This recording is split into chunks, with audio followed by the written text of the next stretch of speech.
Whoa, buddy. Put that thing back in its holster. We haven't gone anywhere. I don't understand. Check out the MichaelDukesShow.com for information on how to get access to the podcast.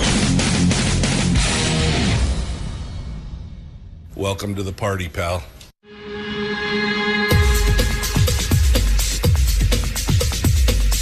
The Michael Dukes Show. The greed and the entitlement is astounding to me. What more could you want from a low-budget radio program? This is a dumpster fire. That was just BS. It is time to get a new perspective. We know just what you need, and we've got just the cure. Open wide and prepare for a steaming hot cup of freedom. I just don't fathom it. The Michael Dukes Show, streaming live across the world. Across the world on the interwebs at MichaelDukesShow.com and across the state of Alaska and this, your favorite radio station and or translator. It is the Michael Dukes Show. Good morning and welcome to the program. Monday. And again, it is... Next. Oh, man, I had such high hopes. That we would return today and either have had the vote or were about to have the vote that would have changed the lives of many of Alaskans today. But instead, we were betrayed. I'm just going to say it. We're betrayed. And I'm going to name some names today because there was an opportunity here to make a lot of Alaskans whole and to help out in the light and midst of the pandemic and the aftermath of the initial changes wrought by the pandemic, the tail end of the recession and everything else.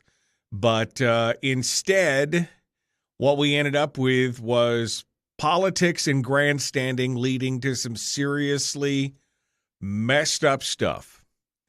We're going to have those discussions here today. Saturday was the day that it all went down, and it was not a good day. It was not a good day for Alaskans. It was not a good day for the state as a whole, and we're going to talk about that.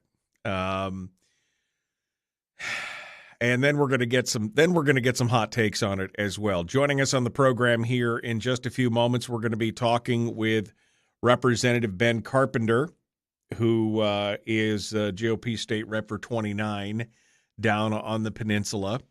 And he's going to tell us what his thoughts were on what happened this weekend. In hour 2, Sarah Vance from District 31 will be joining us, also down on the peninsula. And we'll get her take on everything that's going on. And where does it go from here? That's really kind of the most important question as of next. And you can already see the fixes in. So I guess we're going to start off here with what exactly happened. What exactly happened on Saturday, and what actually came down when it was all said and done. Well, I will say that I guess disappointment doesn't really cover my feelings on this. We had an opportunity. I mean, first, let me just say that of all the yays that were in there, the ones that I was most surprised about. Now, again, this could just be politics. It could just be that they could read the room, and I didn't actually watch the vote, so I don't know who laid their last votes in there, who laid the votes in last. But to see that both Chris Tuck and Tiffany Zulkowski both voted in favor of a full-funded PFD and concurrence was a little shocking to me. I mean, I had hoped, but I had not dreamed that they would both sign on to it. But at that point, it really didn't matter. At that point, everything was dead, and it was, and I think, quite honestly, it could be laid at the feet of 3 individuals. Now, this is going to be a hot take, and I guarantee you that some of you are going to be pissed about this, but I don't really care. The three people that you could lay this at the feet of right now, because this was a vote of 18 to 22 to not concur with the budget. 18 to 22, meaning we were 3 votes away. And the 3 votes that we should have been able to count on, that we did not, were James Kaufman, David Eastman, and Chris Kurka. Those 3 voted against the budget, members of the minority who all gave similarly hollow reasons why they voted against the budget. And I think you can lay the lack of full dividend at the feet of these 3 men. Period. Full stop. End of discussion. Steve Thompson and Bart LeBon, yeah, they voted against it. I really didn't have much hope that they would change their minds. Kelly Merrick, of course, she was probably not going to vote for it. No surprise that they all voted no. Sarah Rasmussen, Josiah Patkatak, Neil Foster, all voted in favor. And as I mentioned earlier, Chris Tuck, Tiffany Zulkowski voted in favor of it. But these three people said no. Eastman said the budget was too big and was just unsustainable. Well, again, one of the reasons, as Mike Schauer pointed out last week, with the budget was so large, was because it included a full dividend. And and that included, by the way, everything that was fully funded, all the departments, the education, everything fully funded, and the full dividend. James Kaufman made a similar argument, saying that he wanted a fiscal plan. Well, don't we all, James? Bart LeBon said the budget doesn't balance. Well, I mean, you haven't had any problem voting for budgets that didn't balance in the past, Bart. And Chris Kurka said that a vote without a guarantee that there'd be no state funds spent on abortions, he would vote no. Now, of course, again, anybody who's really been following the whole abortion debate in the House over what they're trying to do means that this language has come out again and again and again, and the powers that be in the administration and the bureaucrats have found ways around it. Besides the fact that there is a guarantee of privacy in the Constitution that the courts have read to mean that that the state can basically fund abortion. So this is really nothing more than it's politics, folks. If you had left that language in there, nothing would have changed. Nothing would have changed, except somebody could have said, well, I did my part and I got but instead they threw the baby out with the bathwater, so to speak, and got everything done. And these 3 people are directly responsible for what happened. I mean, this was the reach around of all reach arounds. This was the Bohica of all Bohicas. And I got to say right now, I'm not on Chris Kurka's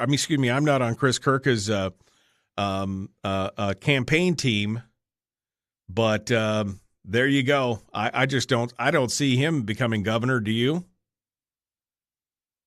I don't see him becoming governor at all. Let's blame Eastman. Yes, let's blame Eastman and Kurka and Kaufman and LeBon and Thompson. But those other 3 were in the minority. And I'm saying that it should have been a lockstep. We should have mandated. It should have been a binding minority. I'm just saying these guys talk a good game out of one side of their mouths, and on the other side, I mean, this is it. This is it. It's insanity. Now, is the budget too large overall? Yes. I mean, I agree. I think the budget is too large overall. But the people are supposed to have first call on that. And this was an opportunity to help the people of Alaska get them back a portion of the monies that have been taken from them over the last 6 years. because a big chunk of these monies are sitting right there, sitting in the ERA, just sitting there. And these arguments about how we were hurting education and doing all, it was all lies. It was all smoke and mirrors. Education is fully funded for this year. And in fact, education got a $60 million boost on top of everything else this year. I mean, this is, this is it right here. It is, it's astonishing to watch all this happen. But I squarely lay this at the feet of those three representatives because, Kevin McCabe is in the chat room. He said Tuck made the vote when it was obvious that the vote was going to fail. He was a no until he saw that it would fail without him anyways, and then he took the political route. Okay, great. I just, it is just so frustrating to watch it get so close, and then watch to watch the whole thing just come unstuck. Yeah, I agree. It was a big budget. It was a bloated budget. It's got a lot of stuff in it that I don't like. But this was the one time that Alaskans were going to be able to get a chance to receive some of what was theirs by right. And it's astonishing to watch this gamesmanship go on. And now here we sit with the conference committees already being made up. Now, interestingly enough, Louise Stutes, the Speaker of the House, has already named the replacements for her side, and surprisingly enough, even though the conference committee is normally made up of the finance co-chairs and one member of the minority, instead, what we see happening is she has eliminated Neil Foster from the conference committee, and instead naming Kelly Merrick, Representative Daniel Ortiz, and Bart LeBon to those positions. So really, no member of the minority to speak of. LeBon really takes, and by cutting Foster out, they do two things. First of all, they take a person who has been unabashedly a yes vote on a full PFD, and not only do they take him out of the conversation, they now give him political cover, because later on he could say, well, I really didn't have anything to do at the end. I mean, his district obviously wants a full PFD, but now they take him out of that uncomfortable position of having to argue for it on the House side of the conference committee. Now, on the Senate side of the conference committee, you've got Bert Stedman and Click Bishop, again, the co-chairs of finance, who have all been anti-full PFD folks for a while. And you've got Wielechowski, who is the pro-PFD Democrat. But that's, again, you got 1 out of 6 who has any kind of feeling of positivity towards the PFD. So the chances of this coming out of that conference committee with any kind of full PFD, pretty much zero at this point. And again, if there's a momentum to politics, there's a momentum to doing these kind of things. And if those three folks, Eastman, Kurka, and Kaufman, had all signaled on early on that they were going to vote for the budget in light of what was going on to get the people their full PFD, they may have swayed it. Garantar made a heartfelt speech on the floor about what a difference this would make to their people, to her people in the district, in her district, which again was just poverty stricken and everything else. I mean, she talked about the life-changing effects of a statutory PFD. But in the end, she ended up voting no. If there had already been a momentum for passing it, it may have made a change. It's amazing. It's amazing. But here's where we are. Government again wins. Government wins. And the people lose. That's pretty much the answer right there. All right. We're going to continue. Ben Carpenter is up next. The Michael Duke Show. Common sense, liberty-based, free-thinking radio.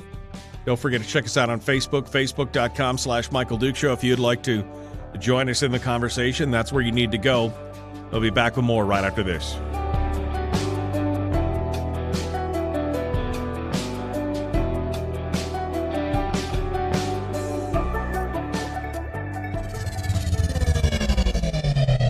The Michael Duke Show.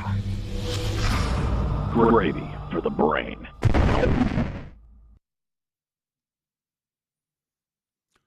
Okay, in the chat room here. Blah, blah, blah, blah, blah, blah, blah, blah, blah. Kurka lost my support. I removed him from my group. I threw away his signs. There you go. Simple question about a budget being too big. Did you want the governor to cut it down or the conference committee? Well, that's exactly it. I mean, if the budget's too big, that's why you leave it to the governor. He's already said he wants to veto some stuff, but I mean, it doesn't matter. Can you say constitutional convention? Yeah. They allowed Zukoski and Foster to campaign. They voted for a PFD. Yep. The governor called many of us and assured us there would be sensible, logical vetoes to get the bloat under control. It's an excuse, Kevin. I mean, any legislator, especially those in the minority that got up there and said the government was just too big, then, you know. Now you're looking to blame others for our mistake letting the SOB into our PFD. Yeah. 15-5 in the Senate pass, 18-22. Let that sink in. Now here we are. Should have done. Momentum. Yes. Let's clear this all up. Alaska thinks it can get a fiscal plan. Well, I mean, I'm not sure of that yet. He should tell Dunleavy should tell the committee that he will hard redline the budget until they stick the PFD back in. They think they have the votes to override. We put the budget back into the hands of the people, instrumental in stripping out the anti-abortion language. That was made very clear to Kurka.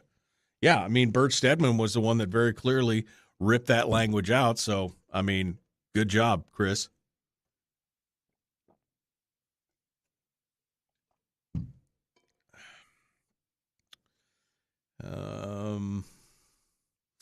This is why Dunleavy can't be reelected. He's just hiding in the basement, has no power, says Paul. I see a special session moving forward. I would like to know who voted yes and who voted no, says Mark. Well, Mark, how about a picture? You want a picture of it? Here's who voted yes, and here's who voted no. Let me see here. I'm looking. I would like to know. I'm going to reply to Mark so he can see it right there. There you go. Follow that little picture. That'll take you to a snapshot of just the vote board there on that one. Right there. That's it. That's who voted yes and who voted no when it was all said and done. Be a huge improvement to do spending reforms to allow massive spending, especially under overslap. No governor shot for Kurka, all over Facebook. Kurka's done. And, I mean, as much as Eastman is beloved in the Matsu for many different reasons, I think this may have been a miscalculation on his part. Maybe I'm wrong. Maybe they'll vote to reelect him again with open arms because he loves to throw himself on the sword and say what a great job he's doing for everybody. Maybe not. All right. Well, we're about a minute out right now. and we're going to hear from Ben Carpenter here in just a second. Donna says Dunleavy also deserves blame, and Walker. Yeah, no, I mean the governor. I think if the governor had made super clear from the very beginning that he, what he would veto and the things that he would do, I think that would do.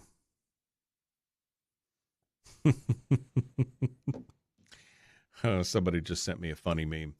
All right. I believe we've got Ben Carpenter on the line here. You with us, Ben? Good morning, Michael. Hey, good morning. All right, hold the line. We're going to be right back to you. Ben Carpenter is going to be our guest. We're going to kick things off here. Please like and share the show. Like and follow the video. Subscribe, ring the bell on YouTube. Hit the follow button on Twitch. Do all that stuff. Let's do it all. I want to hear what you guys have to say. The Michael Duke Show, Common Sense Radio.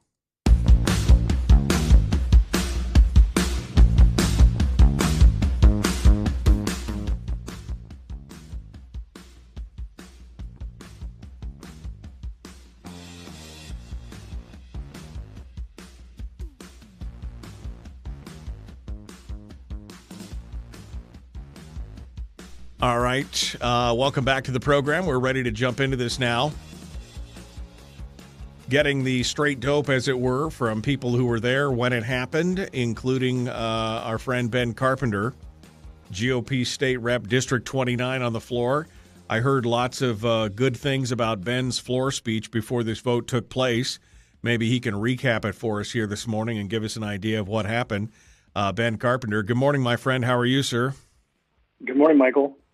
I can't believe that this thing happened on Saturday. It feels like 2 months has passed. Yeah, I know. I imagine it's been excruciatingly painful for the last couple of days for sure.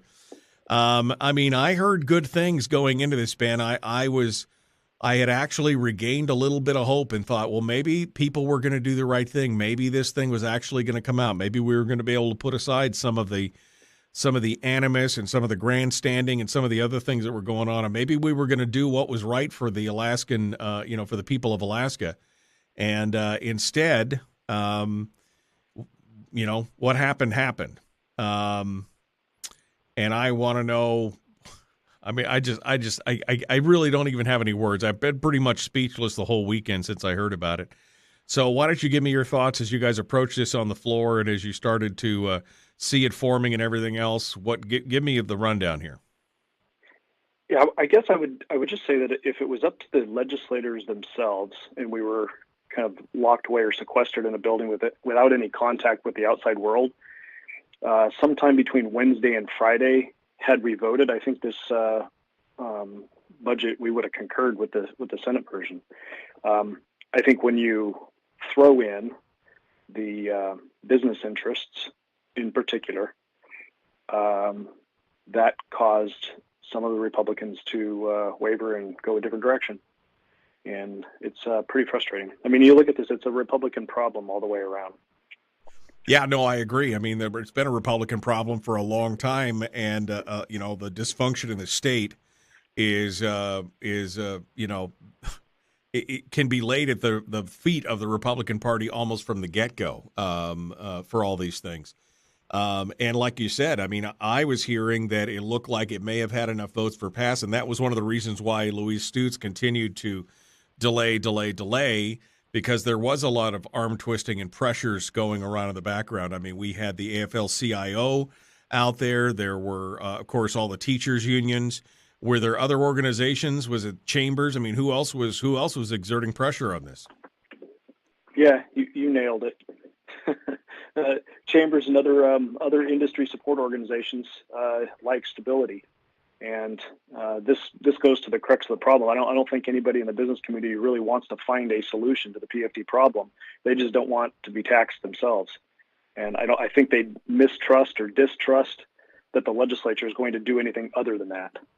Yeah, and this is why a conversation about a long-term fiscal plan and how we're actually going to have a strategy for economic development in the state, and how we're going to fund our state government going forward if oil is not going to be our one-trick pony, is so damn important.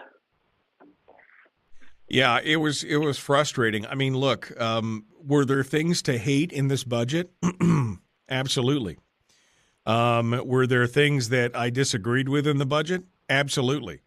But this was the first time in, 6-7 years that we'd had the opportunity for Alaskans to get a portion of what was theirs, to get, the legal, lawful portion of what they were owed out of the permanent fund. If just for this year alone, it would have made such a huge difference, especially to the middle and low income Alaskans who, to whom a $5,000 is a big, what was the comment from Natasha last week? What good is a fistful of cash? Well, for a lot of people, it's the difference between heat or eat, making the choice between heating the home or feeding the kids.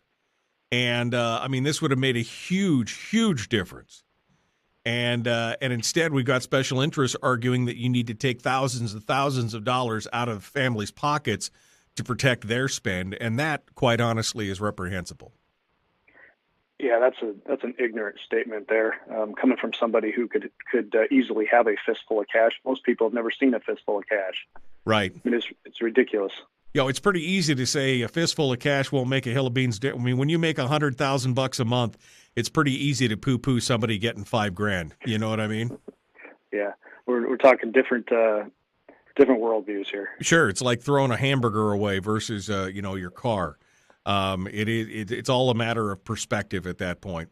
So walk us through the arguments here, and if you would, can you walk us through a little bit of what like I said, I've heard several people mention, and I haven't had a chance to watch it because I unplugged this weekend. I did not want to hear anything about it. I was so frustrated. But can you walk us through those, what you had to say on the floor? Not at this moment. I can't. I don't even remember what I said on the floor, to be honest with you. Heat of the moment. But, I mean, the argument that I would just summarize for folks is that this whole process this year has been no desire to reduce our spending, and there's no will to prioritize savings over capital spending. It's been we're coming out of a pandemic. We're coming out of rough times. We've got excess cash, and we're going to spend it. That's it. That's what the theme has been all season long. And at the end of the day, you create a budget that's bloated, and it's got a little bit of something for everybody, and people have a hard time saying no to it. And without any sort of other kind of strategy or overriding principles that say, hey, we should save money before we spend money, or we need to get leaner before we spend our excess, or any kind of overarching principles other than, hey, we have excess cash and we're going to spend it, you're not going to get a budget that's much different than this. I mean, it just is, it's who you got down here. Right. Let's focus for a second on the arguments that we kept hearing from the other side. You're draining out our savings account. You're defunding education. Why do you hate the children and all this other kind of stuff? But this budget was fully funded. I mean, everything was funded, plus some. And those are just lies, flat out. You can't say that we're by making a policy call that we're not going to forward fund education, that you're somehow cutting education funding. That's nonsense. I mean, we give them that stick when we agree to do some sort of forward funding of education, right? That's the downside to agreeing to that argument. Because then if you have to reduce it, then you're cutting education. But that's not the case. Education's fully funded. Matter of fact, there's funding above the BSA in the current budget. $60 million worth, right? I mean, it's for the current year. Yeah, for the current year. Yeah. And next year we'll have a conversation about the following budget cycle. So it is dishonest to say that we're cutting education by eliminating forward funding. It's just a dishonest argument. Now, your vote on this, I'm assuming, was in favor of, as bad as this budget and as frustrating as this budget was, it had the full PFD. That's why you voted for concurrence on this? I mean, basically because people would then get access to that money? Give us your take. Yeah, that is exactly it. I am making a policy call that says, coming out of the pandemic, the best thing that we could do for the people of the state of Alaska, remember, most people work in the non-oil economy, And the best thing that we could do for that economy is to put $2 billion from the permanent fund earnings into the economy. It isn't to put $2 billion into state government. That's not the best way to support that non-oil economy. Yeah. Ben Carpenter is our guest, GOP state rep from District 29. Am I wrong? I mean, I had some analysis there at the beginning of the hour, Ben, and even with Tuck swapping out at the last moment and being a no till he saw it was going to fail, and then getting the political cover. I mean, really, there's a momentum to politics, and if the minority had come together early on Wednesday after everything was passed out to them, and the minority said, "Yep, we're in lockstep. We're going to do this." I mean,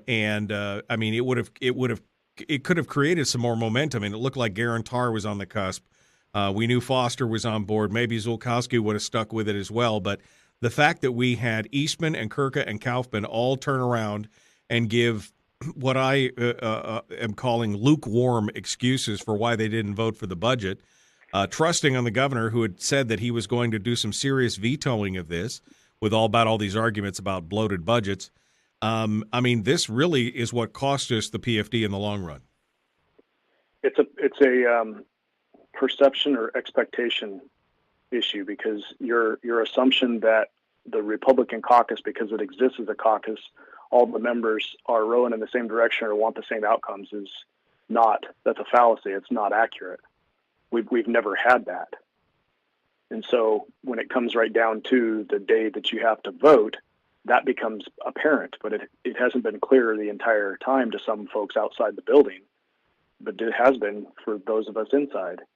So again, this comes down to having to know your representative. We've never had consensus or unanimous consent within our caucus as to how to vote on a budget that had a full PFD. It's never existed. So are you saying that? I guess what I'm looking to see here is if they had come to you as members of the minority, which again you're saying is not unified, it's not a monolithic group that will all vote in lockstep, and I don't think that we all are stupid enough to think that that's happening. But if you're saying, I'm saying if they had come to you and said, okay, we're going to vote for this because it's got a good PFD in it, we're going to set some of these other things aside. That wouldn't have made a difference, or what are you saying here? I guess what I'm saying is the perception that the Republicans could have all come together and voted yes on a full PFD is not going. It wasn't ever going to happen with this group of people. Now, could we have made a deal that said if we reduce the energy subsidy, energy relief payment, eliminate that out of the budget, but keep a full PFD, would all of the Republicans be on board? Well, we don't have the power to do that. It's not like that conversation's happening in a vacuum, because there's other Democrats that don't want to have a full PFD. So those Republicans can go to those Democrats and say, you know what, I really don't want a full PFD. I'd rather have the 2,500 PFD. I'm saying the 2,550 50/50 PFD. And so it's not a conversation that's going to happen within the Republican caucus, because there's pieces to that game, to that puzzle, that don't include or are outside the Republican caucus. So those members are free to go to those other, make deals with the other members of the legislature to get that smaller PFD. I guess I don't know whether I'm answering your question, but I'm trying to paint the picture that it isn't because people have an R behind their name or because they belong to the caucus that's going to make us successful. It's knowing whether the person actually supports limited government and a full statutory PFD versus are they just Republican? And that's where we're at. Well, but I think some of the districts are just never going to send somebody that is a full PFD person. If you come from a district that's got a lot of business influence and business doesn't want a full PFD, then you're not going to have a representative that comes from that district that wants a full PFD. That's just the way it is. Well, and I mean, but I think, some are making the argument that here you voted for a full bloated budget. How could you call yourself a fiscal conservative at the same time, I mean, these are the same kind of people that will applaud what Eastman and Kurka and others did for the same reason. I mean, I guess my point here is that we had an opportunity to put the dollars in people's pockets instead of government's. Was it a bloated budget? Absolutely. Was it big and ugly? Yeah, absolutely. Did the governor have a chance to have a slice at it after when it was all said and done? Yes. I mean, these arguments about how big the budget was and that's why we voted against it, to me, again, just smacks of that kind of that demagoguery and that falling on the sword of I'm doing the right thing for all the right reasons. Basically, look at me. And instead, the argument should have been we're putting this money in people's pockets directly instead of passing it through the hands of government, and that is the highest use of what we could have done here. Well, let me share some of my thinking here. What's most likely to happen is a continuation of the status quo. Okay? And I've been asking, what is it going to take to overcome the inertia of doing nothing about our fiscal policy? Because that's what we continue to do, is do nothing about it. So we went through a process where we went right up to the brink of a government shutdown last year, and the Republicans caved.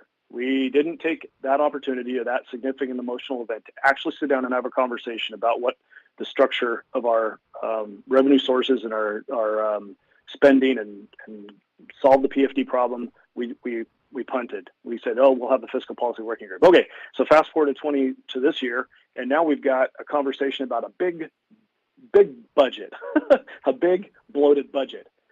And we're having a similar effect because now after the budget's passed, there's like some folks that are like, hey, we want to have a conversation about fiscal policy because this really sucked. We didn't want to see a budget like this pass. It has a similar effect to the conversation about a government shutdown. It's a significant emotional event for enough people where now we have attention on the problem, which is we need to have a conversation about the larger issues instead of just this year's budget. We aren't going to have that conversation unless a significant emotional event causes people to sit down and want to have that conversation. And this is what I'm so frustrated with the business community. Right. They are sitting on the sideline. Hold on, Ben. Hold on. We're up against a break. We got to go. We're going to be back with more of the Michael Dukes Show. Ben Carpenter's our guest. We'll return right after this. It's the Michael Dukes Show. Why not take a quick break? Be right back. Streaming live every weekday morning on Facebook Live and MichaelDukesShow.com. Okay, we're in the break right now. I mean, this is a point that I want to make now, and I guess I'll make it again when we return to the radio ban. All these people that were crying about how this was a big budget, and I'm not arguing that it wasn't a big budget, but basically by not voting not to concur, they're turning around and they're giving over $1 billion back to the government instead of giving it to the people. And that is the short-sightedness of this whole thing, to me.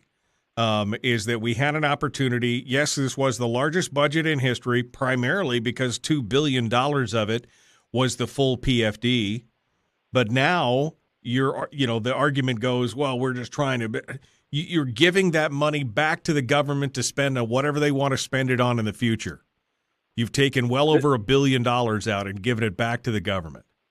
That's exactly it. And if you look at the sequence of how things went down, from the Wednesday time frame to the Saturday time frame, we heard from multiple business interests that, hey, you've got to concur or you've got to not concur, otherwise we're going to have increased taxes.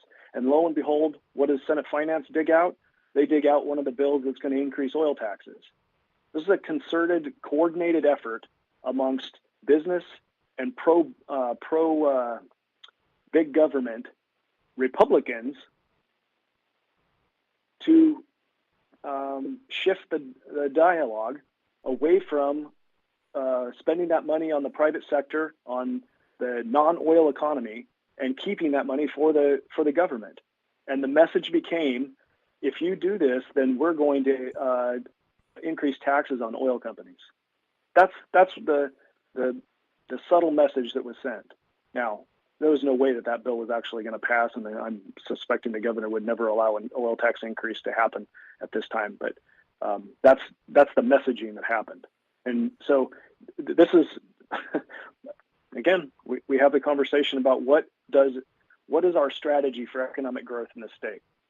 What is the fiscal policy, the fiscal plan going forward that prioritizes economic growth in the non-oil economy? And how does the legislature pay for our budgets with that priority? Because right now, we don't care. 60 members, very few of us care whether the non-oil economy is growing, because it is disconnected from what is happening down here. Right. Well, I agree that what we're seeing here is definitely the hellish nature of crony capitalism. On top of, I mean, this essentially boils down to special interest once more has won the day in the state of Alaska. The protection of the public economy at the expense of all else continues. Correct? Yes, and you have to understand why. From the special interest, the business community's perspective, the legislature historically has said, we're going to come after you for tax increases when our demand for spending increases. And that's from the public. That's from our constituencies, right? Special interest constituencies or just everyday folks that say, hey, we need to spend more on roads. We need to spend more on social services. There's a claim. There's a special pool of money for every person in the state that wants to see government spending. Okay, and the only place that they can go to pay for those demands are either oil taxes and a small amount of corporate income taxes, federal dollars, or permanent fund earnings. So the business community says, hey, you know what? There's a finite amount of federal dollars and not so much a finite amount of permanent fund earnings, and I don't want you coming after me for increased taxes. So take the PFD. Right. I don't want you to tax me. But see, this again is this is a very short-sighted argument, because eventually that growth, that appetite for spending is going to consume everything available, including the full PFD. And then business will be on agree. And then they'll be on the hook anyway. This is the argument that says the people who are demanding services ought to have a dog in the fight to pay for it. Otherwise, if they're looking for somebody else, the business community, to fund it, or the PFD to fund it, eventually that source is consumed because of the demand. You're never going to put a downward pressure on the demand until you force people to have a dog in that fight. And that's part of the challenge of looking at how do you grow the economy. You can't look at our folks that live paycheck to paycheck, that are just struggling to get by, and say, hey, those folks are going to be the key to growing the economy. They don't have the wealth. It's not a function of theirs to invest in infrastructure and business processes and diversification. You're looking at people with wealth, companies with wealth that are able to invest that wealth and create wealth. So who are those folks? And right now you've got one of the highest corporate income tax rates in the nation. Why would they want to take the risk that the growth of an economy, additional population growing into the state of Alaska, is going to look to them for taxes? Right. The structure is broken for. Got to go. Hold the line. I'll let you finish this thought on the other side. Ben Carpenter is our guest, The Michael Duke Show. Like and share your video. Like and follow the show page. Let's continue on. Here we go. Back to it right now.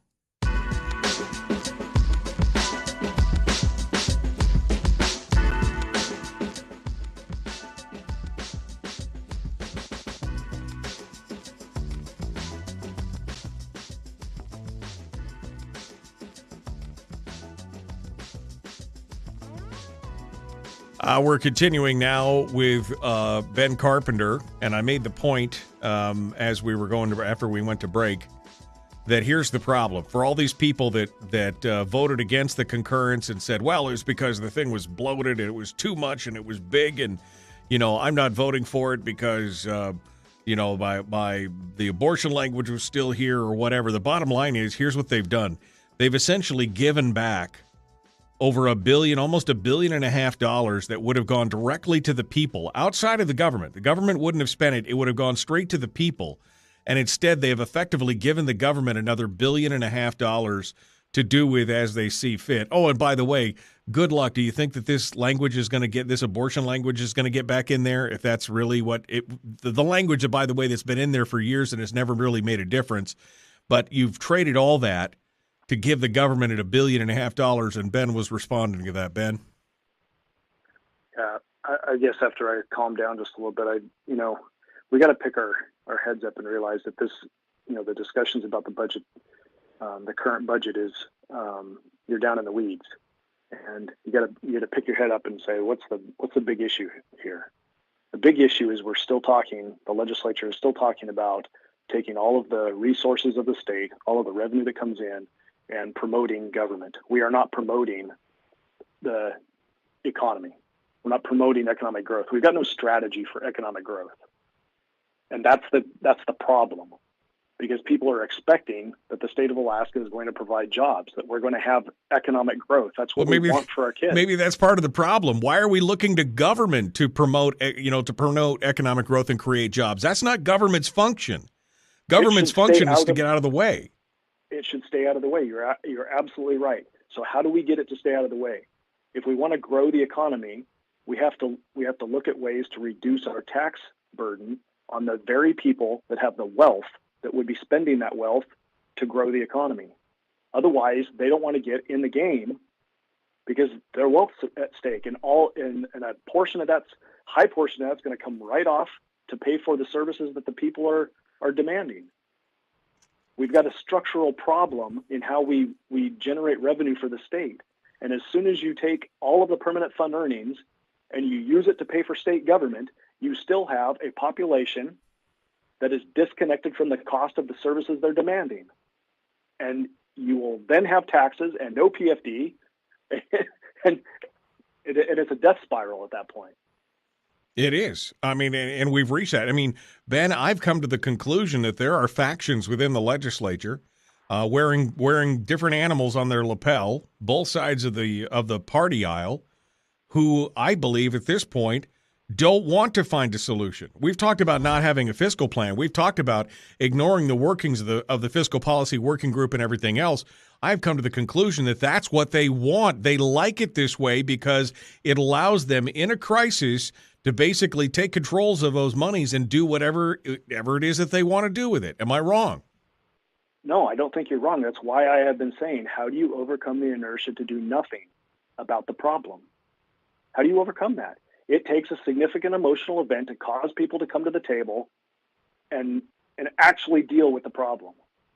What is that event in your mind? I mean, we're at the emotional event in my mind in a lot of ways, but apparently not for everybody. What is it going to take? Yeah, so I made this statement earlier that the result of a big-ass bloated budget or a government shutdown has a similar effect. It forces people to come to the table and say, hey, how do we prevent that from happening? This game's not over. We still have to concur with what's coming out of the conference committees. Right. And we're right up to the edge of the end of the session. So we're going to be forced with a vote that says, hey, you're going to go ahead and concur with this, or what? The government's going to shut down again? Well, we still haven't addressed the problem. The problem is not the budget. The problem is the structural imbalance that we have within the state. Right. And we've got players who don't want to solve the problem. Ben Carpenter is our guest, GOP state rep for District 29. I mean, so do you think, I guess here we are, 3 days from the end of the session. It ends at midnight on Wednesday. They've got to have the conference. You guys have then got to concur. They've got to do the enabling. They've got to do the sweep, the reverse sweep. You're saying that there are still things in the arsenal that can be used to try and bludgeon this in the right direction. But, I mean, again, with everything that's against you, with what we've just seen happen on Saturday, what are the possibilities of that hope actually coming to pass, actually something working there? Well, if you're not willing to have a conversation over a government shutdown last year, and you're not willing to have that conversation during the legislative session to prevent a big-ass budget, then when? Is it a constitutional convention? Is that the only time that we're going to have a conversation about what the right structure, what the right tax and spend structure looks like? to promote economic growth? Is that the only time that we're going to be able to have this conversation is during the Constitutional Convention? I mean, I'm making an argument that we could have a conversation down here during the session, but there's not the will to do it. Right. So when the government shuts down, now we have to have a special session because it's not going to happen until the end of the first regular session or the regular session. So now we have to go into a special session, and nobody wants that. The public doesn't want that. Voters don't want that. Legislators don't want that. But when do you have that conversation? This is what I'm saying, is that you have to break the will of the people that just want to continue the status quo. So how do we help? How do we do this? Because again, 3 days.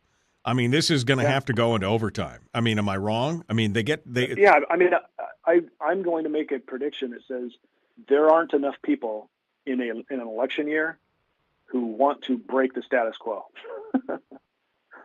We don't want to do that this year. They just want to keep it going because they want to get out on the road and they want to get out and do campaigning. They want to do all that. They want this behind them, so they're not going to rock the boat. Is that what you're saying? Yeah, you're going to kick the can down the road because this is the wrong year. So it's all about timing. So I suspect that we're not going to have enough people who actually want to deal with the problem. We've got momentum right now. We've got some additional folks who are having conversations about let's make some systemic change. But I don't think you have the right people having that conversation or having the will to do that. And I would argue that as long as you have the business community, the lobbies sitting on the sidelines, and they're promoting the status quo, then there's definitely not the will because you don't have any reinforcements. You don't have anybody saying, yeah, okay, we can see a positive outcome of this. Let's have this conversation. Final thoughts, Ben Carpenter. We're down to the last minute here. I'll let you have the floor here.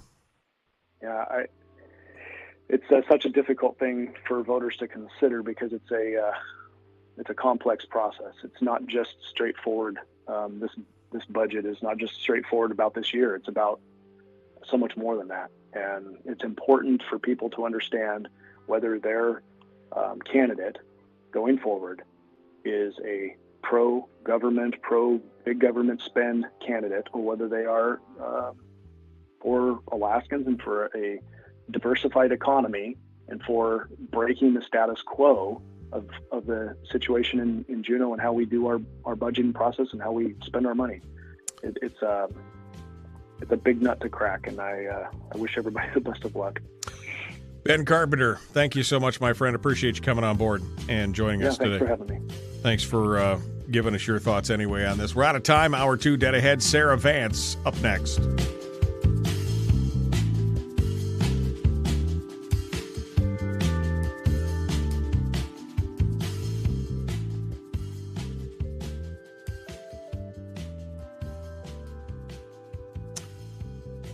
Oh, all right. Special interest keeps the makeup of the Senate and Senate finance. It's a fact. Machicki is a special interest mole in the legislature. Convince me I'm wrong. I don't think you're wrong. I don't think you're wrong. I think Machicki is a big part of this. It's obviously Stedman, Bishop, Machicki. This is all part and parcel of the problem, for sure. I'm scrolling backwards here. So, Michael Dukes, are you ready to start thinking about a constitutional convention? I've been thinking about the constitutional convention the whole time, and like I said, I mean, I'm coming to the terms of the fact that it may be the only viable solution to this whole thing. It still gives me hives to think about, but I mean, at this point, these people are obviously not interested in fixing the problem. And all the Republicans like Merrick and Stutes and others not acting for the people, Merrick will be voted out next term. At least her district, I'm hearing, can't stand her. Well, exactly. I mean, this is the opportunity. I mean, you're going to lose Stutes. You're going to lose Von Imhoff because she's not running again. You're going to lose Thompson because he's not running again. Who's running against them? Who's running for their seats? I don't know yet. Bishop just got censured by his own district. So what's going to happen there? Who are they going to put in a seat against him? I mean, this is where it matters. You know, if you're going to change out the players, who are you changing them out with? Paul says it'll take a statewide radio and media blitz calling the Raiders out and make it so they can't backtrack. It takes people running. Well, exactly. I mean, if I was running against any of the people in those, and again, go back to the picture of the folks who voted against the concurrence. If I was running against LeBon or Kaufman or Merrick or Thompson or Eastman or Kurka or whoever, if I was running against any of those people, this would be on every ad that I took out. They voted against a full PFD. I mean, just every one of those would this little graphic, this little icon that you're looking at right here. Every one of those, every time I ran an ad, this would be up there with their name circled. They voted against a full PFD. Every single time.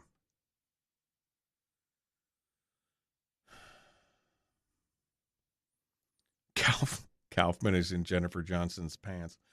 Either that or he's got the puppet strings. I mean, is he like the Muppet with her hand up his backside running him? I don't know. And it would be self-defeating. Kurka and Eastman are two of the biggest advocates for a full PFD in the whole legislature. Bullshit. And if I didn't say that clearly enough, let me just remind you that that was just BS. Yeah, that's exactly what that is. They are not. Because if they were, they would have voted for this. And as much as you want to make excuses for the two of them, Matt, this was a foolish maneuver. If by doing this that they thought that they were going to get the abortion language that they wanted or that they cut back on it or everything else, they didn't. Eastman's argument that the budget was too big. Well, great, you just handed $1.5 billion back to the government. That's money that could have gone into people's pockets. But instead you handed it back to the government.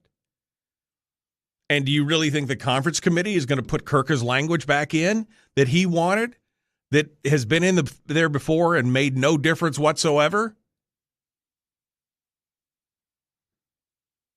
I mean, that's insane. What wouldn't I trade for the PFD, not the PDF? The PFD. What wouldn't I trade for the PFD? Well, I guess I wouldn't trade my soul. Sure would be nice to see that money get into the hands of Alaskans, though, wouldn't it? And not to demagogue on a single issue like that. So principles make no difference. Got it. Yeah, exactly. That's exactly what I said, Matt. Way to straw man the hell out of that, buddy. Way to straw man the hell out of it.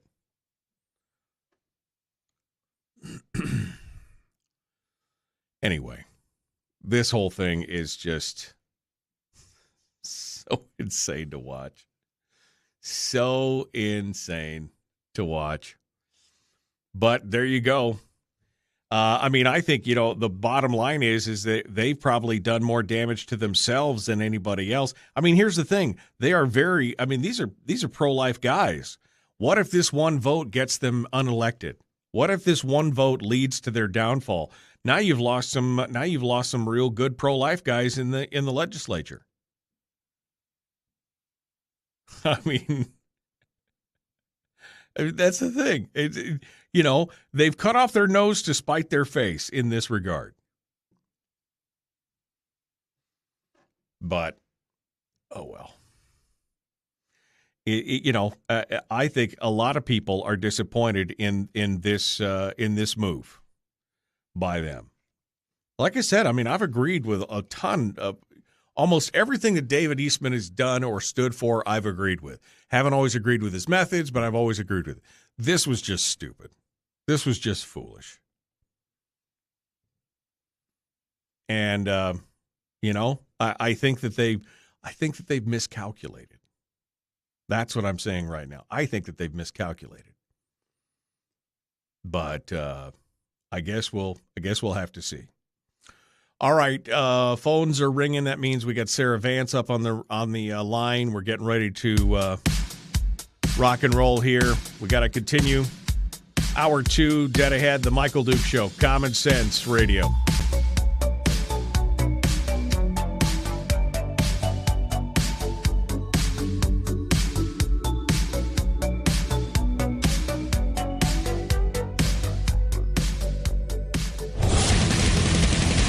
Whoa, buddy. Put that thing back in its holster. We haven't gone anywhere.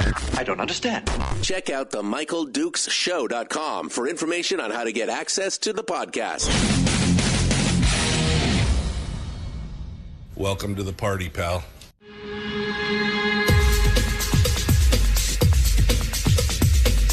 The Michael Dukes Show. The greed and the entitlement is astounding to me. What more could you want from a low-budget radio program? This is a dumpster fire. That was just BS. It is time to get a new perspective. We know just what you need, and we've got just the cure. Open wide and prepare for a steaming hot cup of freedom. I just don't fathom it. The Michael Dukes Show, streaming live across the world. Live across the world on the interwebs at michaeldukeshow.com and across the state of Alaska on this, your favorite radio station and or translator. Monday on the program, and we are dissecting what took place this weekend in the legislature with the vote on the concurrence for the budget, which included, of course, a full PFD. We now know that vote failed 18-22, and it is, it was tragic. It was absolutely tragic. And I personally am laying the blame of this vote at the feet of three legislators, the legislators that are in the minority, James Kaufman, Chris Kurka, and David Eastman. I think that if they had come on board earlier on in this discussion last week and said, we're going to stand behind this, that it could have created enough momentum to carry this over.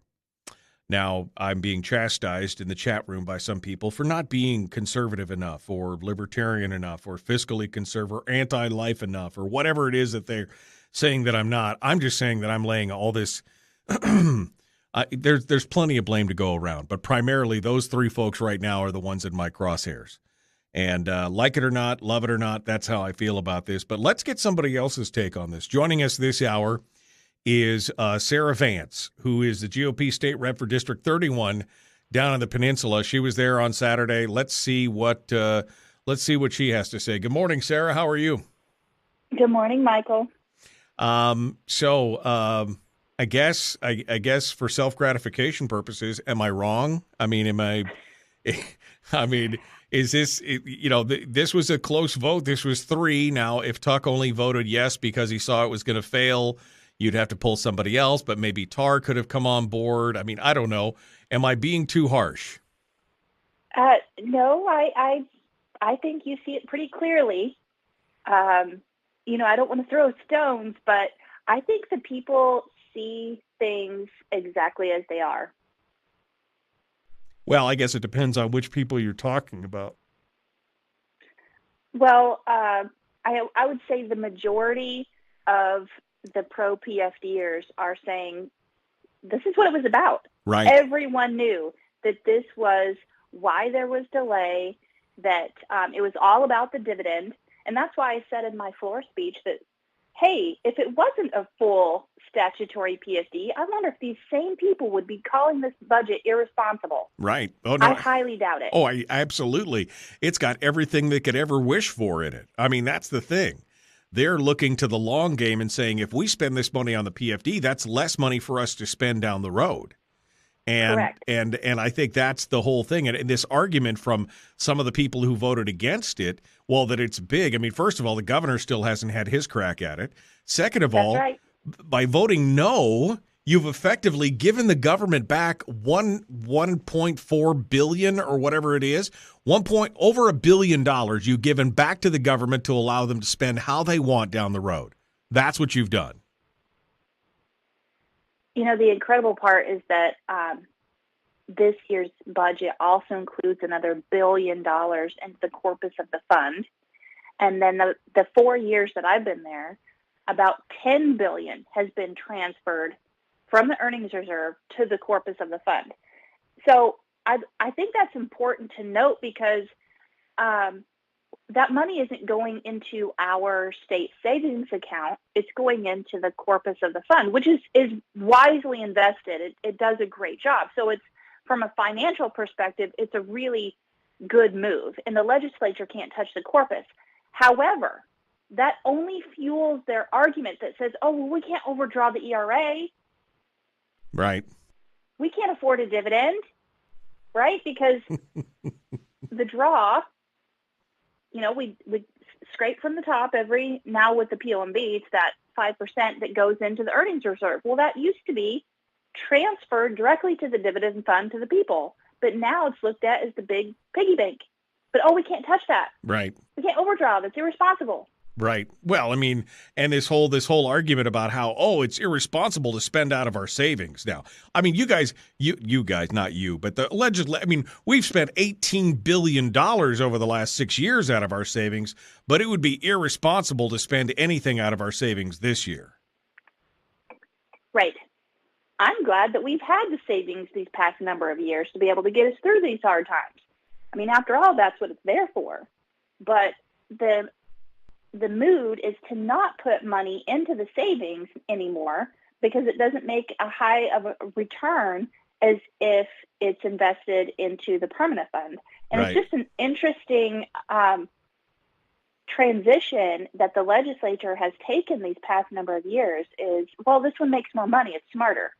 But then you give the people the excuse that, we don't have the money to be able to give them the first draw. And that's the rub. The people haven't changed their mind. What was some of the, I for everything I hear, and I get lots of texts and emails and calls from people who are down there in Juneau trying to give me the behind the scenes, dope, so to speak, on everything that's going on. And all I heard last week was how the people were running up and down the halls of Juneau, wringing their hands. There was arm twisting going on, leadership. We had leaders from both sides of both chambers running around, desperately trying to do this. What did you hear? What did you see? What were some of the arguments being made by the special interests in some of these people who wanted business as usual to continue? Oh, well, that we needed to think about the future. And, as if we're not. And that's the other thing is, as if the money going to the hands of the people, which feeds our economy, nothing else feeds our economy like the dividend, that's somehow not helping our future. The chambers, right? The business groups, right? How they think that it's irresponsible. We're going, I thought you represented businesses that wanted to make money. You know how this works, right? Right. I mean, this money has to go into the economy, right? I mean, I'm still scratching my head on that one. And the interesting thing, we still have a surplus, and next year's budget pencils out as well.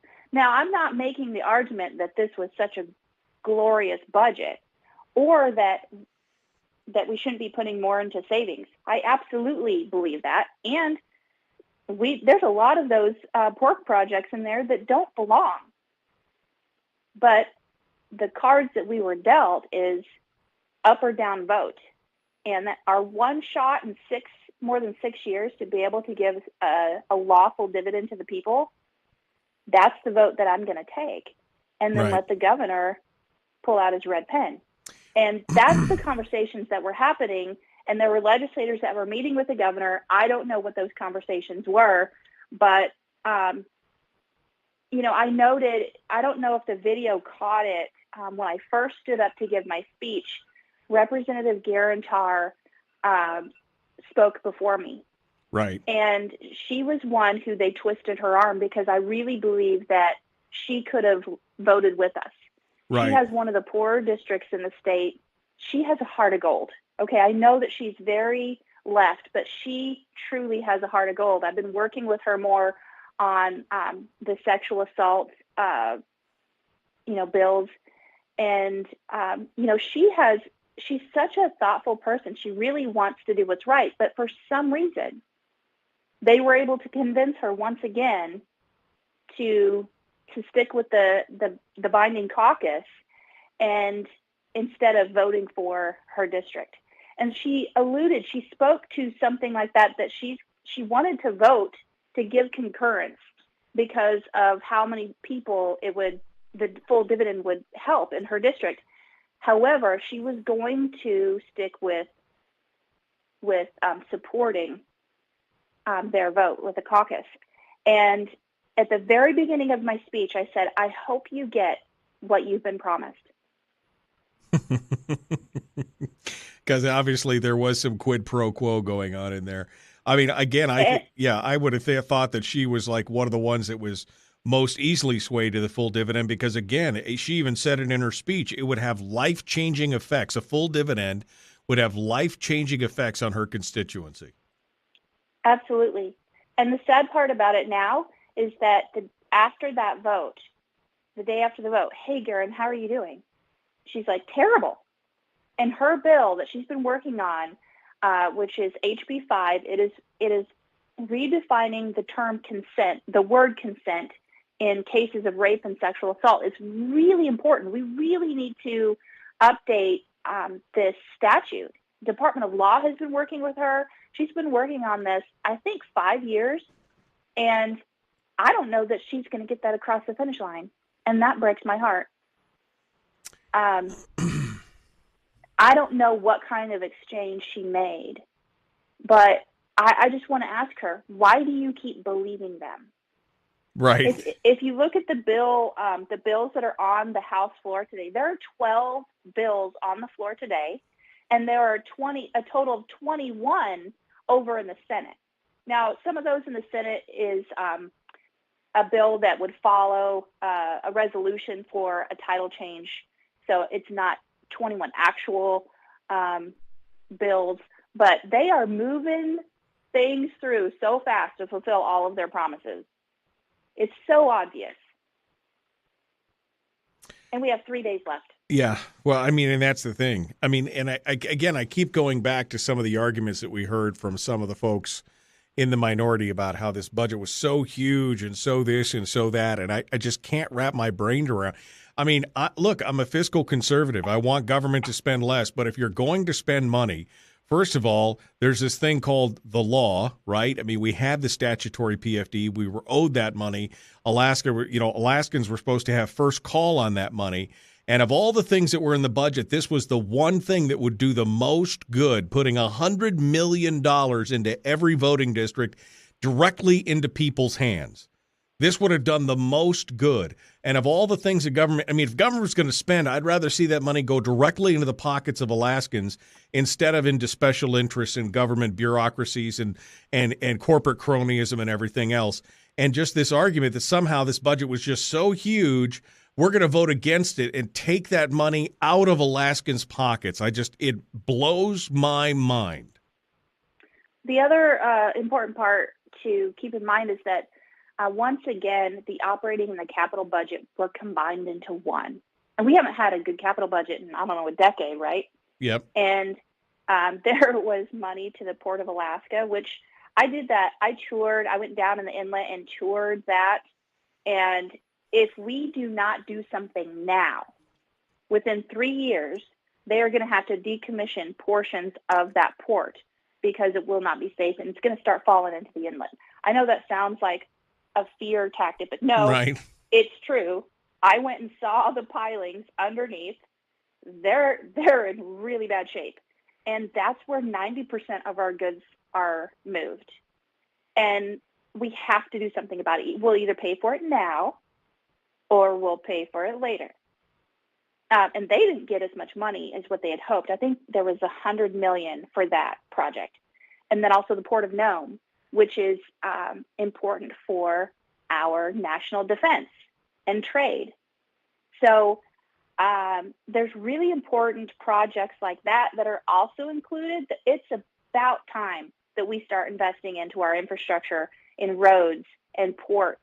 Now, the Alaska Long Trail, come on, Governor. I hope you redline that thing.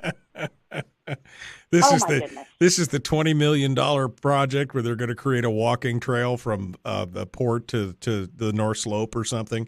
Something like that. Yeah. You know, I some Homer. We like trails and we like bike paths and things like that.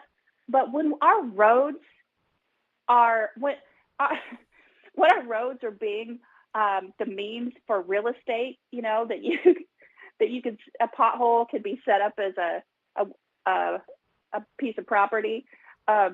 Maybe we ought to focus on that first. Yeah, no, exactly. With the way the Glen and parts of the Steese and parts of the Sterling Highway, when they all look the way they do, I think the last thing we need to worry about is creating a foot track all the way to the North Slope for the 12 people that will be using it over the next 10 years. Sarah Vance, hold the line. Sarah Vance is our guest. We're going to continue this discussion here in just a moment. We're going to continue. The Michael Duke Show, common sense, liberty-based, free-thinking radio. We'll be back with more in just a moment. Don't forget, you can join us over on Facebook at facebook.com/Michael Duke Show. Facebook.com/Michael Duke Show. Come on over and join us. We'll be continuing on it. We got more coming up. And Sarah Vance right after this. Don't go anywhere.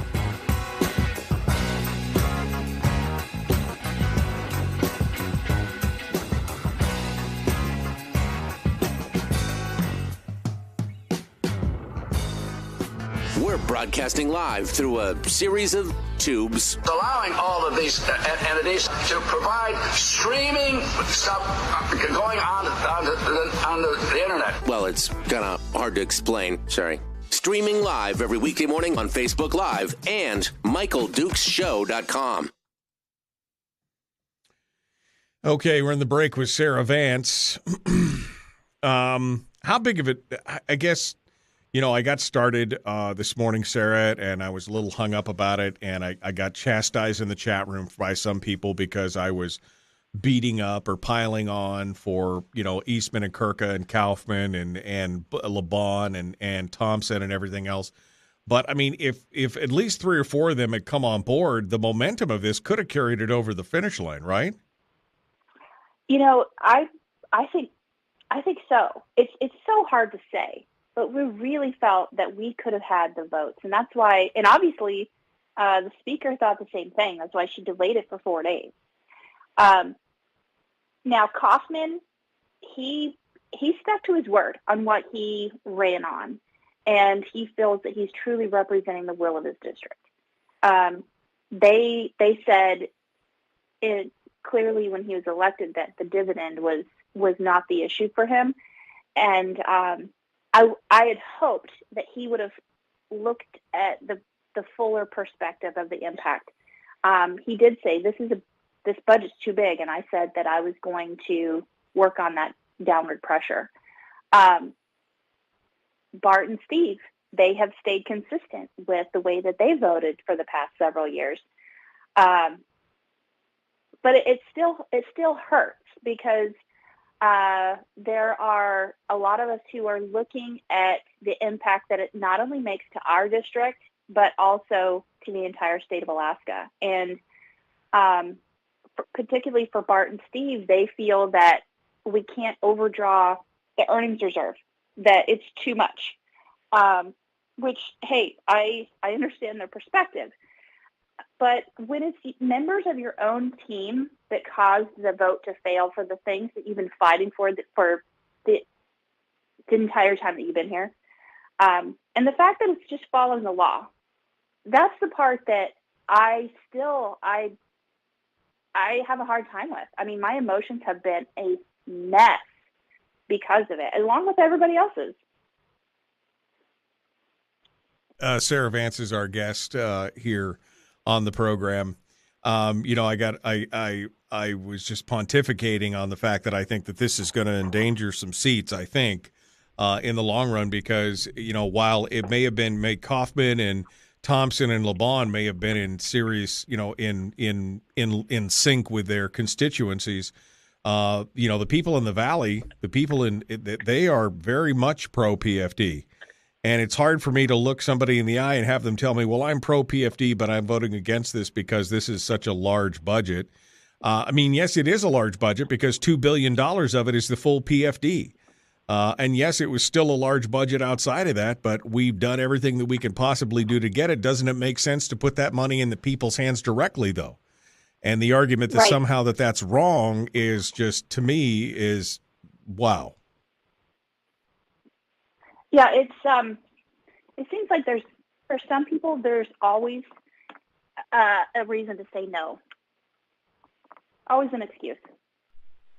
And I think that's exactly what it was. It's an excuse. I mean, it is an excuse that that somehow this was a way for them to, I don't know, highlight whatever that they wanted to highlight. I mean, for Eastman, he's quoted as it's being a big budget. Kurka was talking about the language that was not in there, but that language has been superseded so many times. And I mean, I guess my question is now that you voted no, are they going to put that language back in? Is the conference committee going to put that language back in? I mean, that's the thing. Yeah, I don't think it wasn't even close in the Senate. Yeah. And if it had been like one off, then maybe that's worth an argument. But it wasn't. Right. And we had that fight.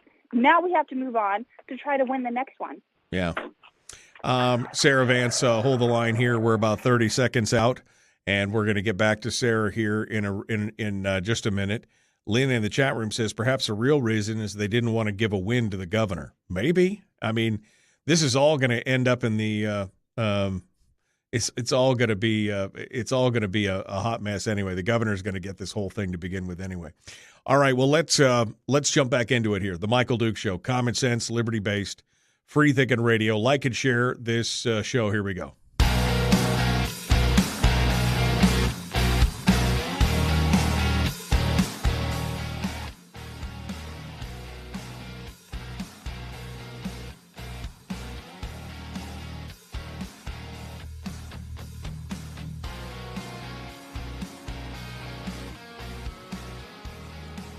All right, we're continuing now. Sarah Vance is our guest, GOP state rep for District 31 down on the peninsula. We were just talking about everything that took place on Saturday. Ben Carpenter said in the last hour, he said he thought if they could have gotten the vote to the floor between Wednesday and Friday, he felt like that they probably would have gotten a concurrence. But it was that final day. Sarah, was that kind of the feeling that you got as you watched everything that was happening down there? Oh yeah, there were some pretty nervous majority members, and they were working things pretty hard. And I even had a majority member who I work great with that came into my office and said, "Hey, we got to talk about this." And usually people don't try to dissuade me from my vote because I've been pretty consistent. Right. And they were desperate. They wanted you to vote no, and they were doing it even though they would normally not come to you with that. They's like, "Yep, hey, you got to help me out here." Well, because they knew that they've always been able to get votes from other places, but they were trying every person and every angle that they possibly could because they knew it was going to be so close. So, Sarah, it's gone to the conference committee now, and the conference committees have been chosen. Surprisingly, Louise Stutz chose the standard conference committee is normally made up of the two finance co-chairs and one member of the minority. But in this case, she chose only one member of the of finance committee, and then really didn't choose anybody from the minority. I mean, LeBon is actively worked in the majority. Ortiz has as well. I mean, are they trying to justify to say this is one of these is a member of the? I mean, is because LeBon's got an R next to his name, he's a member of the minority, or what are you hearing on this? Well, Bart is a member of our caucus, and she chose him last year, and he voted exactly how she wanted him to. And now Foster, he gets a pass because again he's pro PFD or ostensibly pro PFD because his district is, and now he gets to say, well, he doesn't have to stand by a vote in the conference committee and he doesn't have to argue for it. I'm hoping that he will vote according to our caucus, because that position, that vote is not his own. It is to represent the minority. And that's the biggest area of grief that I've had, particularly with him. I mentioned it before with members.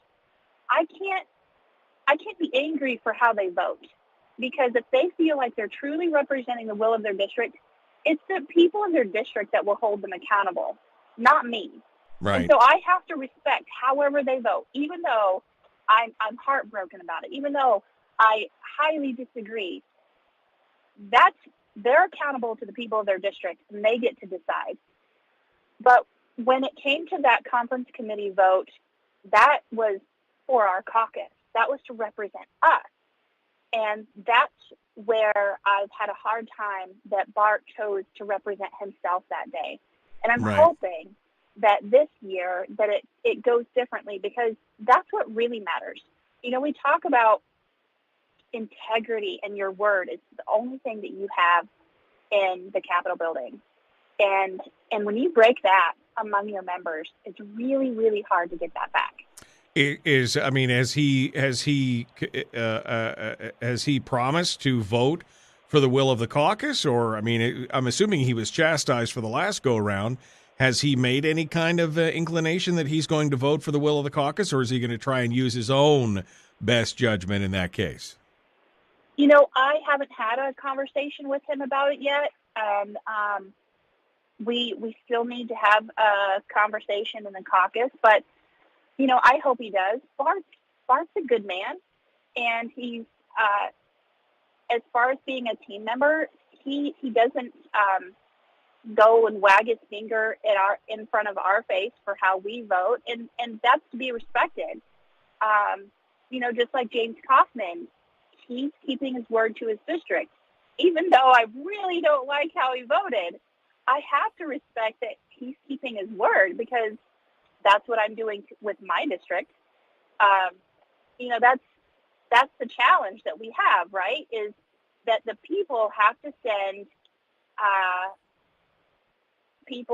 legislators to Juneau who are going to, number one, truly represent them, and number two, keep their word and fight for what they said they would do. And it's clear not every House district prioritizes the dividends like we do. Right. Well, and I was just talking about, again, Neil Foster. His district obviously very much wants a full PFD. They would benefit from it, more than most, because, again, of their economic status in those areas. He's voted yes, but by keeping him off of the committee, they've not only eliminated a voice who potentially could be arguing for yes, they've given him some political cover, because now he doesn't have to argue for it on the committee and doesn't have to vote and be on the record in the conference committee on that vote.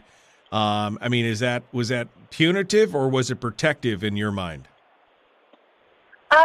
It could be seen as both. It's almost insulting that him being the co-chair of finance was not appointed to that committee, but like you said, he then could have the cover that he needs to not have to vote for the will of the caucus, which is clearly not supportive of the PFD. So it does provide him cover, because when you get to conference committee, that vote is not for your district; it is for your caucus. Sarah Vance is our guest, GOP state rep for District 31. So what do you look at the time frame? We're 3 days out. The conference committee started work yesterday, apparently. No public testimony or anything else. They're just doing their thing. What does it look like to you? Do you care to lay a prediction down as to what's going to happen here over the next couple days? What do you think? Well, yesterday's meeting was organizational, and so they didn't take up any budget items. But they do have their action item sheets that they will be taking up today, I believe. I don't know what time. They have to have their work done by Tuesday night in order for us to gavel out Wednesday night, because the bill has to, as far as I remember, the bill would have to sit on our desks for 24 hours. I could be wrong on this. I was just reading through our rules regarding conference committee last night, but they will take up the changes. I believe they're going to ask for the free conference authority, and both bodies have to give them that says they can pick a number in between the lowest and the highest numbers that were agreed upon by each body. So we haven't done that yet. I imagine that will take place on the floor in both the House and the Senate today. And, of course, if they pick a number between the highest and the lowest, that's 4,200 for the highest and 1,250 for the lowest. This is where that we keep hearing that number of 2,500 keeps popping up when it's all said and done. Yes, and I did have a conversation concerning the energy relief check, and they are going, if they choose to keep that, they are going to make adjustments that it will fall under the hold harmless provision for people who qualify for any type of support, because that previously would not have been held harmless on their income. But I did find out it will also be taxed the same as the dividend. That was a concern of it costing the lower income families even more money. And that's something that I heard that they will be adjusting in conference committee, is providing a fix for that. So you're saying if they had received the relief check and that money would have pushed them over a threshold for housing assistance or food assistance or something like that, yes. Now it holds them harmless from that. They would still be allowed to receive that. Yes. I mean, they would have still been able to receive it, but it wouldn't be counting towards their income. Right. So that's a conversation that we've been having so that we don't inflict even more harm to families who need it the most. But it will be interesting to see what comes out of conference committee. I really have no idea what they're going to do. It will be interesting to see if there's any punitive measures against members. I'm really hoping not, because there's some key infrastructure projects that are needed across the state. And, well, of course, it's time we invest in that. Right. Well, and of course, none of those are guaranteed. Now that they've said no, all of that stuff is on the table for cutting or discussion or whatever. They could lose money. I mean, the Matsu could lose the funding that they received, which was still a pittance overall, but they could lose all that. And anything for the peninsula could be lost and everything else. And they could come out with something. Now, here's the thing. Again, 3 days. The legislature is supposed to gavel out on Wednesday, but they do have a 10-day grace period, right? There's a 10-day window that they can extend it out beyond that. There is, but we have to give our vote for that. Exactly. And I have already said, no, I'm not gonna. You've had all this time to figure it out, and the House has chosen to delay by, 3 to 4 weeks? Yep. No, I'm not going to extend just so that you can prolong this process. And knowing Senator Stevens, he probably has the budget already prepared for them to be able to vote on, and they can make it happen when they want to. That's the reality. If they force this, though, I mean, we could potentially, I mean, theoretically, this could come to the facing of a government shutdown. If they decide, if they can't get it all done by Wednesday and there's not enough votes to carry over the 10-day window, and that would either mean a special session or a government shutdown at that point. Correct. And word on the street is that the governor won't do a special session to bail us out, which I wholeheartedly agree. Well, but again, if they can't get enough votes to get the 10-day extension in, then they damn sure don't have enough votes to get a special session called. Correct, but the governor could, they could, beg the governor to call a special session, but he's made it clear we need to figure this out. And, we've been through this before, where I think when we were fighting for to repeal SB 91, right, we were 3 hours from having to adjourn, and they asked for an extension, and we said, no, figure it out. You work this out right now. Right. And they did. Yeah. They did, and that really pushed and helped us get a stronger crime bill. Yeah. No more kicking the can down the road. No more pandering to any of this stuff. Sarah Vance is our guest.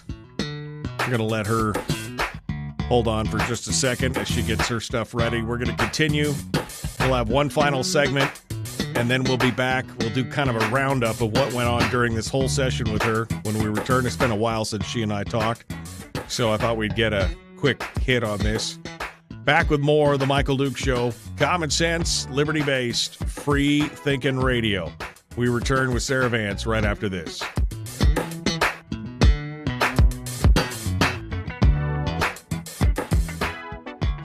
If you missed the show, you can listen to it on your time with Dukes On Demand.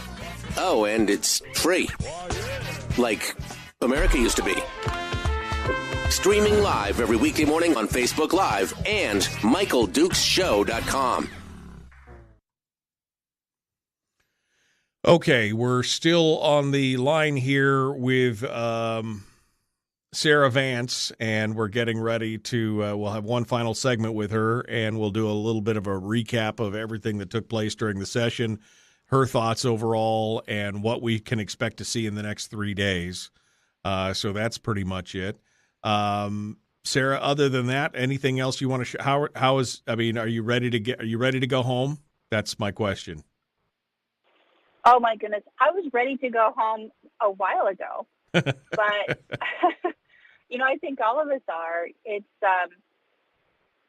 gets challenging this time of year because this is the 5th month that I've been away from my family, and I get to see them once a month.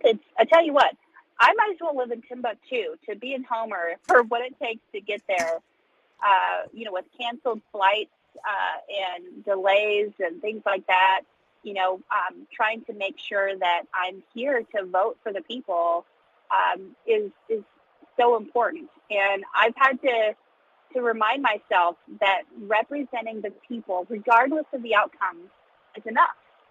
And I really appreciate the feedback that I've gotten. You'll have no idea how much the encouragement really helps us get up and do it all again and get back in the fight. It really does matter. Right. Well, yeah, I can't imagine it. It's probably a week's worth of work to get back for the weekend, just to return. I imagine it's quite a process. Well, it takes a lot of hours, and I only get maybe a day and a half when I get to go home for the weekend. Right. But coming back, you have to jump right in, and the stress of feeling like you're going to miss a flight and an important vote is a challenge. But just a few hours that you get with family, you can't put a price tag on that. Yeah. But right now, we're here finishing the work of the people. And, there are times where I've been like, why am I doing this again? I'm missing so much of my children's lives, and I feel like I've aged so much in these last 4 years. Yeah. But when people remind me that I'm doing exactly what they elected me to do, and that's why I'm here, that's the reminder that people need the representation. And, that's what keeps us going day after day. Yeah. Well, we appreciate your sacrifice. We appreciate, going down there and doing those things. I can't imagine it's easy even when you are on the floor. The frustration level, it's frustrating for us to watch from the outside looking in. Being inside the fishbowl has got to be a whole new type of torture at this point to watch all those things go on. So we appreciate all that you do and fight for down there on this. I want to let me go back here into the chat room real quick and see if there is some comments in here. Thank you, Sarah, from somebody. Jason says, we in Sarah's district are very happy with her efforts in Juneau. Rep Vance has shown much needed leadership during this turbulent times, for sure. Let's see here. Adam Wool's part of the problem, yada, yada, yada. Shut it down, is what several people have said. Shut the government down. Laura and Julie and Dodie all say thank you, Sarah. Jennifer, thank you, Sarah. Special session, baby. I'm just going back here. Kaufman was chirping anti-PFD early on. Kim says, thank you, Sarah, for bringing up the hold harmless on the energy check. I appreciate that. This actually brings me to another question, Sarah, since we got about a minute and a half here. This may raise the specter for some people in the legislature that may come back to bite them, and that this may empower the whole constitutional convention thing. What's your thoughts on that real quick? Oh, I think that they've practically handed the Constitutional Convention on a silver platter to the people. Yeah. Because we came so close to following the law, and now people are seeing that they just have to take the matter into their own hands. And I've been cautious about a Constitutional Convention because it opens up the entire thing. But if that's what the people want, then that's what we're going to do. Right. But I just want to make sure that we're focused and don't get distracted by special interest groups, because that can so easily happen. We have to stay focused on what's important. Yeah, no, I agree with you. I've been very leery of the CON, agreeing that it's probably one of the only viable ways of actually fixing what's broken, but at the same time being worried about opening up Pandora's box. But I'm really coming to the point now to where this is really going to be the only solution that we got, I think, at this point to fix these things. All right, Sarah, we'll hold the line. We're about to jump back into it. We'll get the recap, what's happening in the next 3 days, what we can do to help. That's all directly ahead. The Michael Duke Show, Sarah Vance, our guest. Please like and share this video. Let's go. Let's do it.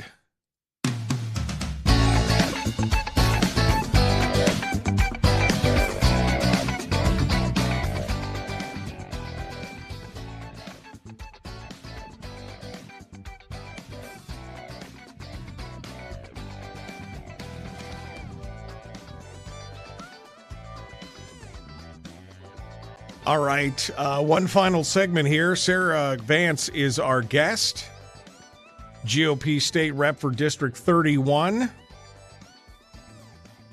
And we were just talking about the CON and what's going on there. I guess we can revisit that real quick here. Sarah, you, like me, are very concerned about the potential problems that a CON can bring with you. But I think you and I also agree that it's probably the only way that this thing is really going to be solved one way or the other. And they've basically given a direct boost to the CON based on their actions right now.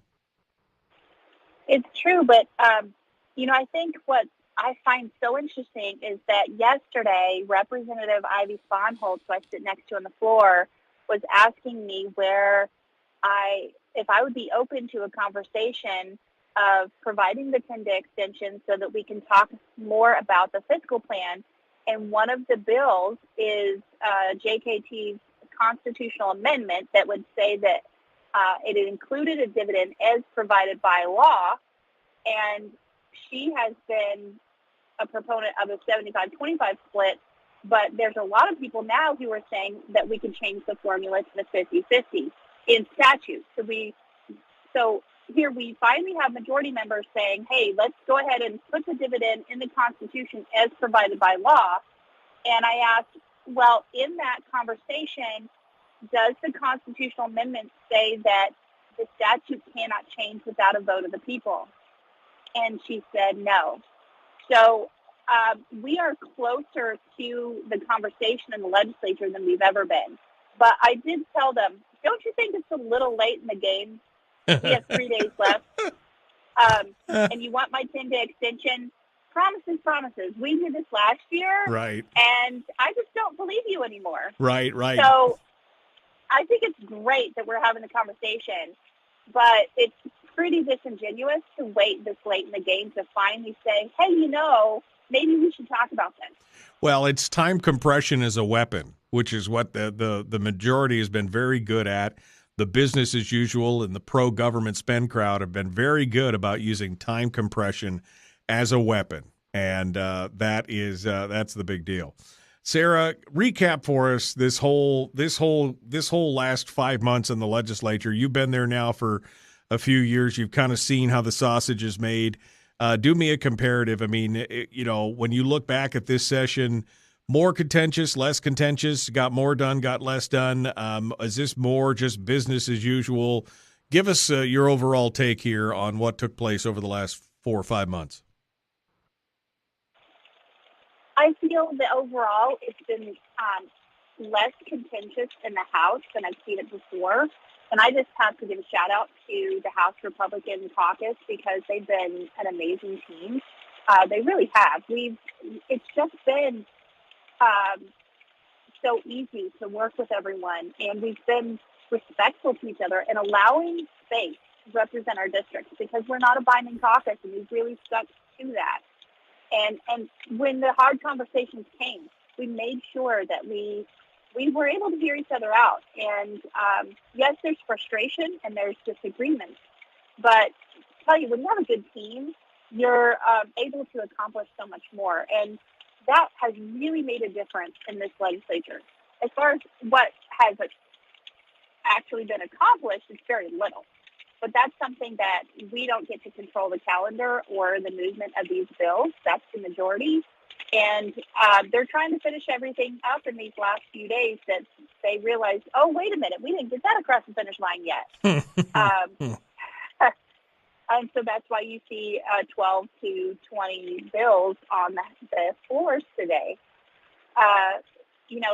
It really just helps have a plan.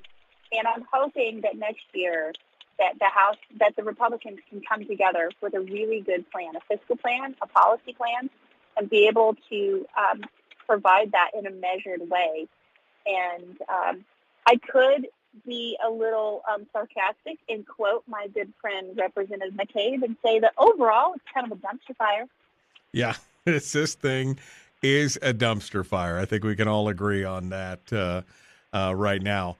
So the next 3 days are critical. They are probably already planning out exactly how they're going to give us the sticky shaft and what the vote is going to be. Now, once it comes out of conference committee, it then has to be concurred upon by both bodies, right? So this is not the final bite at the apple. You guys get one more shot at this. We do, and it's an up or down vote. And if, let's just say that the vote were to fail, then they have to go back to conference committee. New members have to be appointed to conference committee. Right. Is that likely to happen? Highly unlikely. Right. Especially since we don't have a whole lot of time. It's amazing how much pressure members feel on that. And really, people just want to be done. It's a campaign. It's an election year. People want to get back to their districts and campaign and just don't want to prolong the misery. So I see that concurrence will likely happen and that we'll get out of here. That also raises the question, of course, as we come to the end of the sweep and the reverse sweep. We know that last year this got all held up and the reverse sweep didn't happen. What is your and that requires a supermajority, by the way, of the bodies. What's your take on that parliamentary procedure? What's going to happen there? Do you have any idea yet? Well, the budget, they were really shrewd this time, and they made a workaround on that. And since we're not drawing at this point money out of the CVR, then that vote isn't needed. So they worked around that. So then the only other mechanism for the minority that they would actually need our vote is the effective date. And the effective date would activate the current date that would happen immediately, or July 1st is the calendar year. If they don't get that effective date, the bill would be enacted 90 days later. This was the concern last year. However, they are saying that that's less of a problem because if they didn't have the effective date, the administration does have money to be able to float that checkbook to make sure that employees get paid on time and things like that. So the threat of a government shutdown there does not loom, even though it may take 90 days for it to go into effect. There would be talk. I think the majority would try to use that as leverage against us to create a lot of stir in the public, but the true impact would be minimal. There would definitely be an impact, but it wouldn't be, scorched earth like a lot of people think it would be. Last couple minutes here, Sarah. What can we as citizens, I mean, we've done everything we can do. We've all made emails and phone calls in the last week to try and get the vote for concurrence. That didn't work. So what are you are exhorting us to do? What should we be doing to help out here in the next 3 days? Just don't let up the pressure because that's what they're counting on. They're counting on you moving on with your lives and not remembering the actions that have taken place in the last few days. They're relying on you listening to the words coming out of their mouth instead of how they vote on the board. And actions speak louder than words, and that's what people need to remember. Well, I mean, this is going to be an interesting election season because, again, now you've got people who have vocally and plainly voted against a full PFD, and no matter how they try to spin it, they have to sell that to their constituency. Do you think it has an impact on everybody? I certainly hope so. That's why I continue to ask the people in my district, have you changed your mind on what you first elected me to do? Because I have to come back to you with the conversations that are being had, like, hey, would the 50-50 split in a formula, if that's something that comes before me, I need to know where you stand on that. If you change your mind, let me know. Otherwise, I default back to our original contract. There are some areas that have not highlighted the importance of that to their legislator enough. And so they're able to say, hey, I don't get emails from people about this. Right. And they use that as their metric. So the emails and the phone calls and the conversations when those legislators are back home face-to-face really do matter. And, letting us know what's important to you and the priorities of how you want us to vote. That's why we're here. I know I go about my votes differently. I say, what do you want? And usually it aligns with what I want. But overall, if I'm unsure about something, I have to default to the will of my district because that's what I'm here to do. Right. And, I'm always encouraging people, you make those phone calls, you make those emails, and especially have a conversation with your legislator. When we come back home, we're accessible to you. And don't believe the lie that we're so far off because we come back home and we're right there in your backyard. Sarah Vance, we appreciate all you do. Thank you for being part of it today. I appreciate it and love having you on. And we look forward to having you back in district so we can talk to you some more. Thanks for coming on board. Thanks, Michael. Folks, we're out of time for today. Tomorrow, Brad Keithley, Chris Story. We'll dissect this some more and see what the long-term effects are going to be. The Michael Duke Show, Common Sense Radio.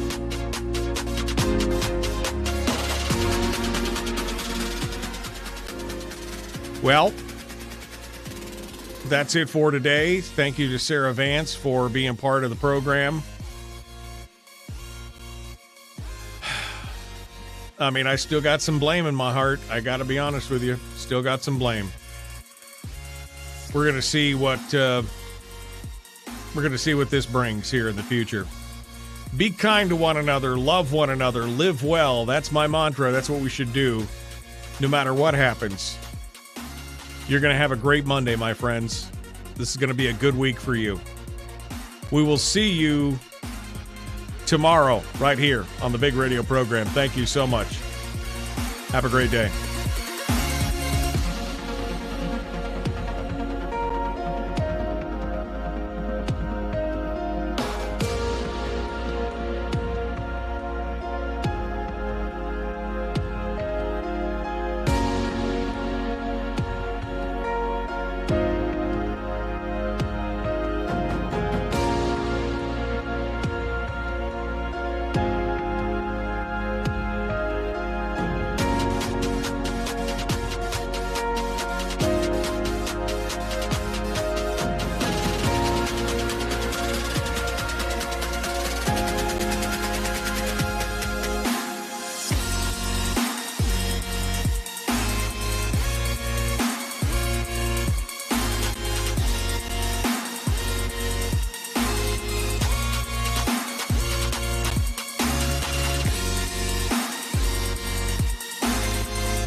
We've shed our terrestrial radio skin, and now we are slimy lizard internet. It's the